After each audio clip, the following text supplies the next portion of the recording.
Greetings and welcome to this week's edition of 401k Real Talk. This is Fred Barstein, contributing editor at wealthmanagement.com's RPA Edge and CEO at Trow, TPSU, and 401k TV.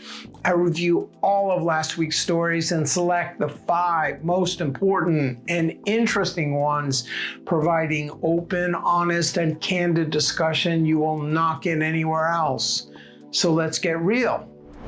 First story, of course, the DOL's new fiduciary rule, now named the Retirement Security Rule, perhaps hoping to avoid the fate of previous iterations, was announced with a press conference that included President Biden himself. One attendee at the recent RPA Broker-Dealer Roundtable dubbed it the Oprah Rule because now everyone will be a fiduciary. Not surprisingly, the 5-part test is now a 4-part test, eliminating the requirement of an ongoing relationship. While the retirement industry seemed to approve of the rule, predictably, the insurance and brokerage industries did not, as the rule would cover insurance products, calling out annuities and their high fees, and of course, IRA rollovers. The press conference and press release highlighted the terms hidden fees, junk fees, and conflicts of interest.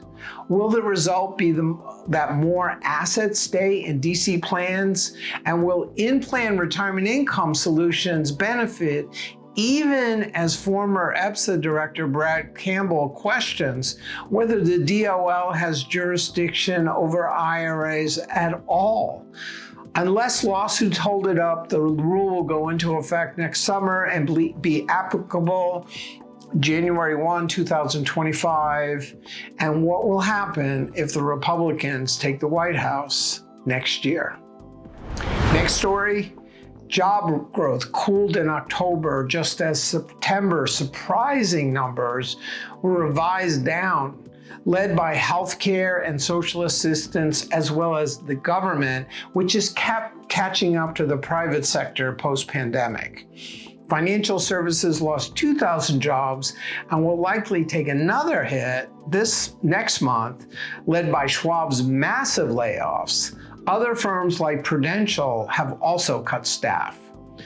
There were more part-time workers who would have preferred full-time workers, and anecdotally, people are reporting that it is harder to find a new job after losing one.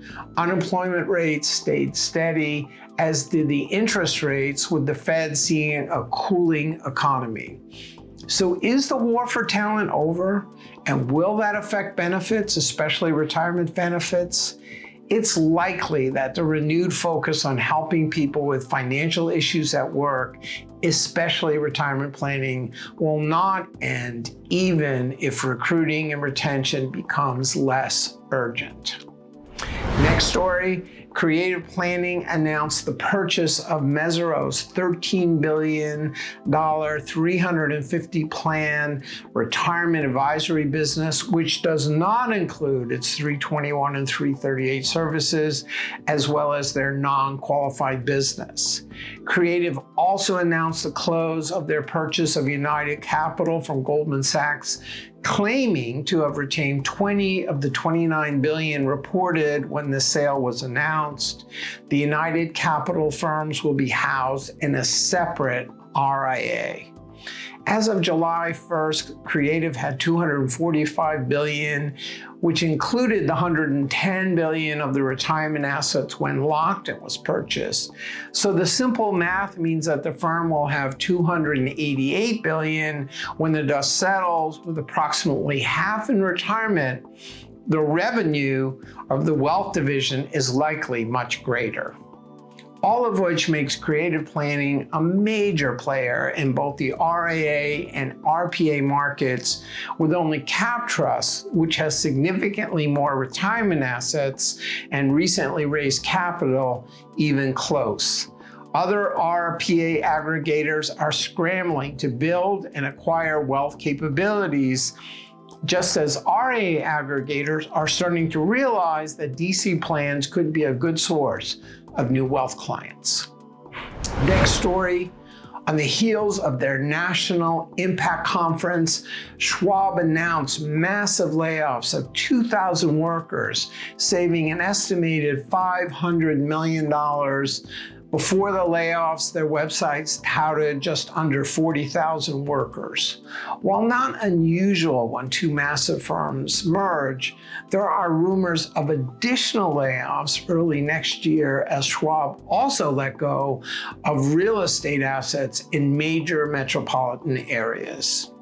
Even more concerning is the 67% decline in new assets and 44% net income decrease in Q3, with many RIAs complaining about service at the Impact Conference. Likely to expect more service firms to pull back, just as others like Prudential have recently, which may provide opportunities for advisory firms to pick up talent, especially RPAs looking to grow their wealth business.